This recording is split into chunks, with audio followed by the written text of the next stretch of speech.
नमस्ते दोस्तों। आप देख रहे हैं आपका पसंदीदा YouTube चैनल ज्ञानदीप, जहां हम ज्ञान की गहराई में उतरते हैं और आपको जीवन में सफलता, आत्मविकास और आत्मज्ञान की प्रेरणा देते हैं।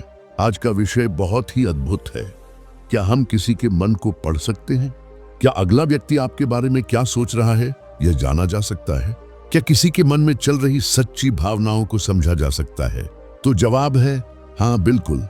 क्या हम चुटकी में किसी के मन को पढ़ सकते हैं? क्या आपने कभी सोचा है कि अगला व्यक्ति आपके बारे में क्या सोच रहा है?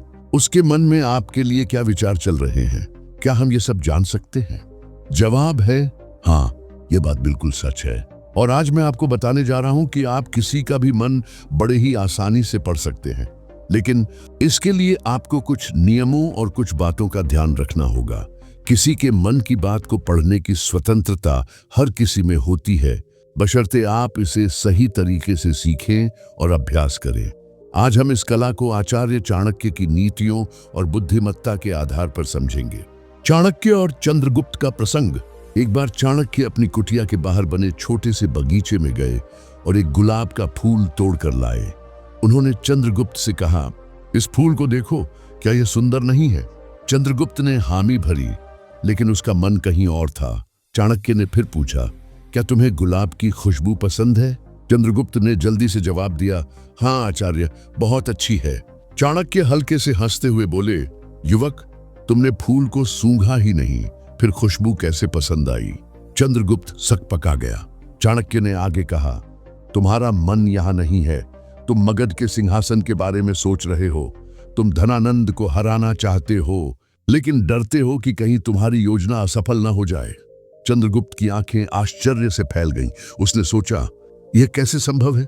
मैंने तो कुछ कहा ही नहीं। चाणक्य ने चंद्रगुप्त को बैठने का इशारा किया और बोले, मन को पढ़ना कोई जादू नहीं है चंद्रगुप्त, यह एक कला है जो अभ्यास और शांति से आती है। मैंने तुम्हारी आंखों में वह आग देखी जो एक योद्धा की होती है। तुम्हारे चेहरे की रेखाएं मुझे बता रही थीं कि तुम किसी बड़े लक्ष्य के लिए बेचैन हो। तुम्हारी उंगलियां बार बार एक दूसरे से टकरा रही थीं, जो तुम्हारे डर और संकोच को दर्शाता है। और जब मैंने तुमसे फूल के बारे में पूछा, तुमने जल्दबाजी में जवाब दिया क्योंकि तुम्हारा मन कहीं और था। चंद्रगुप्त ने पूछा, आचार्य, आपने यह सब कैसे जाना? क्या यह कोई तंत्र मंत्र है? चाणक्य हंसे और बोले, नहीं, यह तंत्र मंत्र नहीं, बल्कि मन की शांति और दूसरों के हाव भाव को समझने की कला है। मैंने अपने मन को इतना शांत कर लिया है कि मैं दूसरों के मन की हलचल को सुन सकता हूँ। चाणक्य ने चंद्रगुप्त को अपने साथ एक प्रयोग करने को कहा। उन्होंने उसे एक शांत कोने में बैठने को कहा और बोले, दिन में 2 घंटे तुम चुप रहो, न बोलो न सोचो, बस अपनी सांसों को देखो। जब तुम्हारा मन शांत होगा, तुम दूसरों के मन को पढ़ पाओगे। चंद्रगुप्त ने कई महीनों तक यह अभ्यास किया। धीरे धीरे वह लोगों के हाव भाव, उनकी आंखों की चमक और उनके शब्दों के पीछे छिपे इरादों को समझने लगा। तब चाणक्य ने कहा, अब मैं तुम्हें पहले एक कहानी सुनाता हूँ, तुम इस कहानी को ध्यान से सुनो। फिर इस कहानी के खत्म होते ही मैं तुम्हें मन की बात पढ़ने के 7 तरीके बताऊंगा। रमेश और सिपाही की कहानी। कई साल पहले हिमाचल की हरी भरी वादियों में सरयू नदी के किनारे एक छोटा सा गांव था। वहां 2 भाई बहन रहते थे। बड़ा भाई रमेश, जो देख नहीं सकता था, और छोटी बहन अनीता, जो गांव में एक छोटा सा बगीचा संभालती थी। अनीता का बगीचा खूबसूरत था, लेकिन जंगली जानवर अक्सर उसकी फसलें बर्बाद कर देते थे। अनीता को इससे बहुत परेशानी होती थी। एक दिन उसने सोचा कि क्यों न अपने अंधे भाई रमेश की मदद ली जाए, जो अपनी तीक्ष्ण सुनने की क्षमता से जानवरों की मौजूदगी को भांप सकता था। अनीता ने बगीचे के बीच में एक छोटा सा मचान बनाया और रमेश को वहां बिठाया। उसने कहा, भैया, अगर तुम्हें किसी जानवर की आहट सुनाई दे तो अपनी लाठी से मचान पर जोर से ठोक देना, इससे जानवर डरकर भाग जाएंगे। रमेश ने अपनी बहन की बात मान ली और हर दिन मचान पर बैठकर बगीचे की रखवाली करने लगा। जब भी उसे कोई आहट सुनाई देती, वह लाठी ठोकता और जानवर भाग जाते। इस तरह बगीचा सुरक्षित रहने लगा।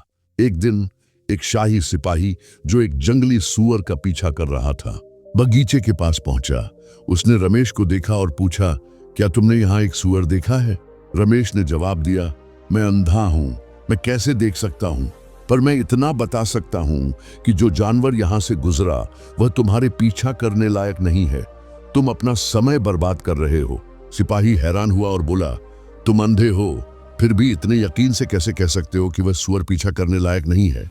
रमेश ने शांति से समझाया, मैंने उस जानवर के कदमों की आहट सुनी। उसकी चाल भारी और धीमी थी, जैसे कोई गर्भवती मादा जानवर हो। एक सिपाही को ऐसी मादा का शिकार नहीं करना चाहिए। सिपाही और भी हैरान हुआ। उसने अपने साथियों को उस जानवर को ढूंढने भेजा। जब वे लौटे, उन्होंने बताया कि रमेश सही था, वह एक गर्भवती मादा सुअर थी। सिपाही ने रमेश से पूछा, तुमने यह सब कैसे जाना? रमेश ने कहा, मैं देख तो नहीं सकता, पर मैं आहटों और हलचल को समझता हूं। उस जानवर की भारी चाल और धीमी गति से मुझे पता चला कि वह गर्भवती है। सिपाही रमेश की बुद्धि से प्रभावित होकर उससे एक और सवाल पूछता है, तुम इतने समझदार हो, क्या तुम बता सकते हो कि मेरी पत्नी मेरे प्रति वफादार है या नहीं? रमेश ने जवाब दिया, ऐसा सवाल तुम्हारे मन में क्यों उठा? बस ठीक है, मैं जवाब दूंगा। इसके लिए मुझे तुम्हारी पत्नी से अकेले में मिलना होगा। सिपाही पहले तो गुस्सा हुआ, लेकिन फिर मान गया और अपनी पत्नी रानी सावित्री को रमेश के साथ एक कमरे में भेज दिया। कमरे में रमेश ने सावित्री से कहा, मुझे तुम्हें छूना होगा। यह सुनते ही सावित्री गुस्से में आ गई और रमेश को मारने लगी। रमेश ने किसी तरह अपनी जान बचाई और सिपाही के पास लौटा। उसने कहा, तुम्हारी पत्नी वफादार नहीं है। सिपाही गुस्से में तलवार निकालकर सावित्री के पास गया और पूछा, सच बताओ, क्या तुम वफादार हो? सावित्री ने कहा, मैं वफादार नहीं हूं। सिपाही हैरान हुआ और रमेश से पूछा, तुमने ये कैसे जाना? रमेश ने समझाया, मैंने कहा कि मैं उसे छूना चाहता हूं। वह इतने गुस्से में आ गई कि मुझे मारने लगी। एक वफादार पत्नी किसी अनजान पुरुष को छूने से मना करती, पर उसने मुझे मारा और इस दौरान मेरा पूरा शरीर छुआ। ऐसी औरत वफादार कैसे हो सकती है? सिपाही ने फिर पूछा, एक और सवाल, क्या मैं अपने पिता का बेटा हूं या किसी और का? रमेश ने कहा, तुम इस राज्य के सिपाही हो, इस सवाल का क्या मतलब? पर ठीक है, मैं जवाब दूंगा, लेकिन तुम्हें वादा करना होगा कि तुम गुस्सा नहीं करोगे। सिपाही ने वादा किया और रमेश ने कहा, तुम अपने पिता के बेटे हो, पर तुम पर एक कंजूस जमींदार की छाया भी है।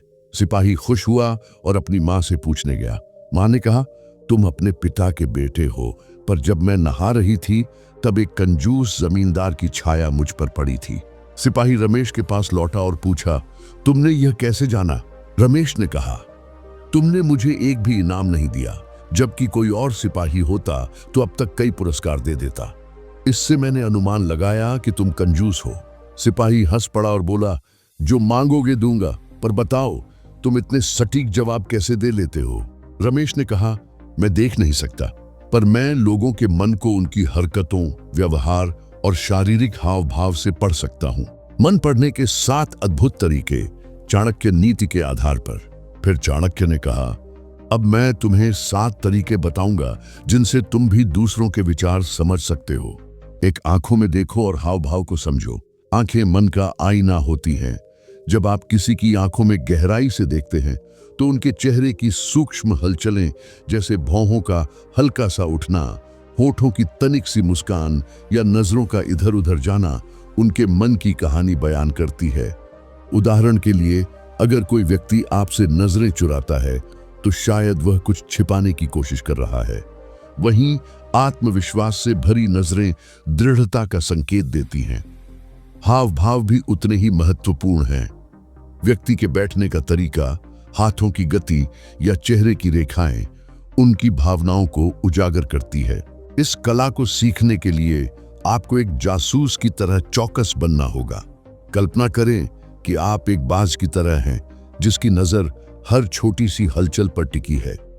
रोजमर्रा की जिंदगी में जब आप किसी से मिलें, चाहे वह बाजार में कोई दुकानदार हो या कार्यालय में सहकर्मी, उनके चेहरे को ध्यान से देखें। क्या उनकी मुस्कान सच्ची है या सिर्फ औपचारिक? क्या उनकी आंखों में उत्साह है या उदासी?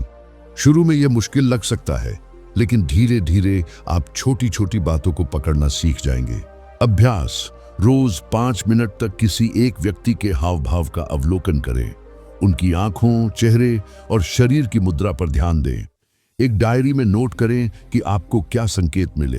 समय के साथ आप बिना शब्दों के ही लोगों के मन को पढ़ना शुरू कर देंगे। यह अभ्यास आपको एक कुशल मनोवाचक बनाएगा जो दूसरों की भावनाओं को तुरंत भांप लेता है। 2, उसे बोलने का मौका दो। वह जितना बोलेगा उतना समझना आसान होगा। लोगों के मन को समझने का सबसे सरल तरीका है उन्हें खुलकर बोलने देना। जब कोई व्यक्ति अपनी बात कहता है तो उसके शब्द, लहजा और बोलने का अंदाज उसके मन के रहस्यों को उजागर करता है। कई बार लोग जो कहते हैं उससे ज्यादा उनके शब्दों के बीच का रुकना, उनकी आवाज का उतार चढ़ाव या बार बार दोहराए गए शब्द उनके मन की गहराई को दर्शाते हैं। इस कला को सीखने के लिए आपको एक धैर्यवान श्रोता बनना होगा। बातचीत में जल्दबाजी न करें। सामने वाले को अपनी बात पूरी करने दें। उनके शब्दों पर ध्यान दें, लेकिन उससे ज्यादा उनके बोलने के तरीके पर। क्या वे रुक रुक कर बोल रहे हैं? क्या उनकी आवाज में आत्मविश्वास है या हिचकिचाहट? क्या वे कुछ शब्दों पर ज्यादा जोर दे रहे हैं? अभ्यास: अगली बार जब आप किसी से बात करें तो कम से कम 5 मिनट तक बिना टोके उनकी बात सुने। उनके शब्दों, लहजे और रुकावटों पर ध्यान दें। बाद में विश्लेषण करें कि उनके बोलने के तरीके ने क्या संकेत दिया। यह अभ्यास आपको एक बेहतर श्रोता बनाएगा और दूसरों के मन को समझने में मदद करेगा। 3, अपने मन को शांत करो। मन पढ़ने की सबसे बड़ी शर्त है कि आपका अपना मन शांत हो। अगर आपका मन विचारों, चिंताओं या कल्पनाओं से भरा है तो आप दूसरों के मन की हलचल को नहीं सुन पाएंगे। एक शांत मन ही दूसरों की भावनाओं को गहराई से समझ सकता है। शांति का मतलब है अपने विचारों को थामना, अपनी आंतरिक हलचल को रोकना। यह एक ऐसी अवस्था है जहां आप न तो अतीत में खोए हैं न भविष्य की चिंता में। आप बस वर्तमान में हैं और आपका मन एक शांत झील की तरह स्थिर है। इस अवस्था में आप दूसरों की ऊर्जा और भावनाओं को स्पष्ट रूप से महसूस कर सकते हैं। इस शांति को प्राप्त करने के लिए ध्यान, मेडिटेशन सबसे प्रभावी तरीका है। रोज 10 से 15 मिनट के लिए एक शांत कोने में बैठें। अपनी सांसों पर ध्यान केंद्रित करें। विचार आए लेकिन उनमें न उलझें। उन्हें बादल की तरह तैरते हुए देखें और जाने दें। शुरू में आपका मन भटकेगा, लेकिन धीरे धीरे यह शांत होने लगेगा। अभ्यास: दिन में एक समय चुनें जब आप पूरी तरह चुप रहें। कोई बात न करें, न सोचें, बस अपनी सांसों को देखें। यह अभ्यास आपके मन को शांत करेगा और दूसरों के मन को पढ़ने की आपकी क्षमता को बढ़ाएगा। 4, शारीरिक भाषा का विश्लेषण करें। शारीरिक भाषा मन का खुला पत्र है। व्यक्ति के बैठने का तरीका, हाथों की गति और शरीर की मुद्रा उनके मन की स्थिति को दर्शाती है। उदाहरण के लिए, अगर कोई व्यक्ति बात करते समय अपनी बाहें बंद रखता है तो वह रक्षात्मक हो सकता है। अगर वह सीधा बैठता है और खुली मुद्रा में है तो वह आत्मविश्वास से भरा हो सकता है।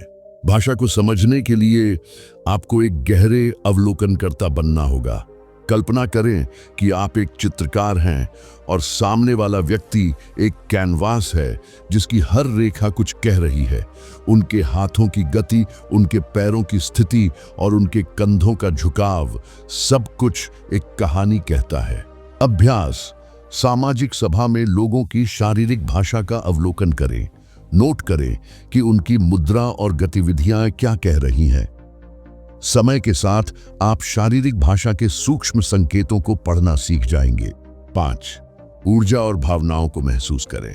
हर व्यक्ति एक ऊर्जा क्षेत्र बनाता है जो उनकी भावनाओं को दर्शाता है। एक शांत मन इस ऊर्जा को महसूस कर सकता है।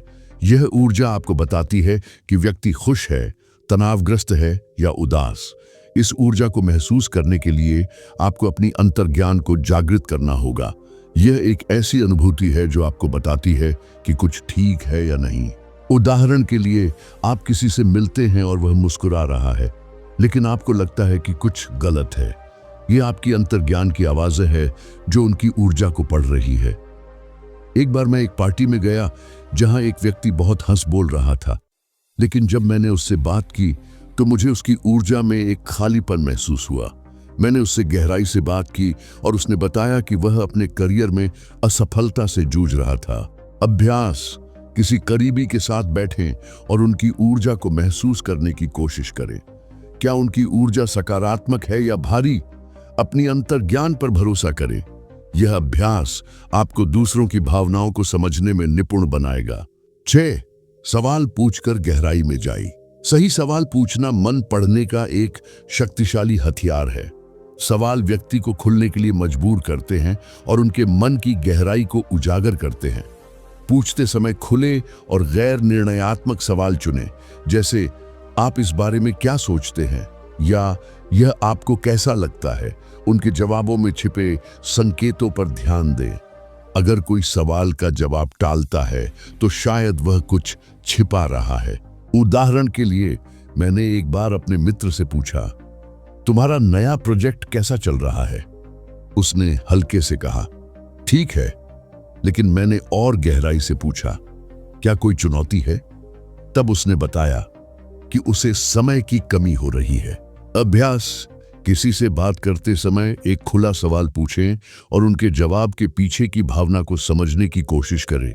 यह अभ्यास आपको उनके मन की गहराई तक ले जाएगा। 7. निरंतर अभ्यास और धैर्य रखें। मन पढ़ने की कला एक दिन में नहीं आती। यह निरंतर अभ्यास और धैर्य का परिणाम है। इस कला को सीखने के लिए आपको रोज छोटे छोटे कदम उठाने होंगे। हर दिन लोगों के हाव भाव, उनकी ऊर्जा और उनकी बातों पर ध्यान दें। अपनी प्रगति को नोट करें। अगर आप किसी की भावना को गलत समझ लेते हैं तो विश्लेषण करें कि आप कहां चूक गए। उदाहरण के लिए, मैंने शुरू में कई बार लोगों के हाव भाव को गलत समझा, लेकिन हर गलती से मैंने सीखा और अब मैं छोटी छोटी बातों को आसानी से पकड़ लेता हूं। क्या आप इन तरीकों को आजमाने के लिए तैयार हैं? मिलते हैं अगले वीडियो में। ज्ञानदीप चैनल को सब्सक्राइब करना ना भूलिए। धन्यवाद।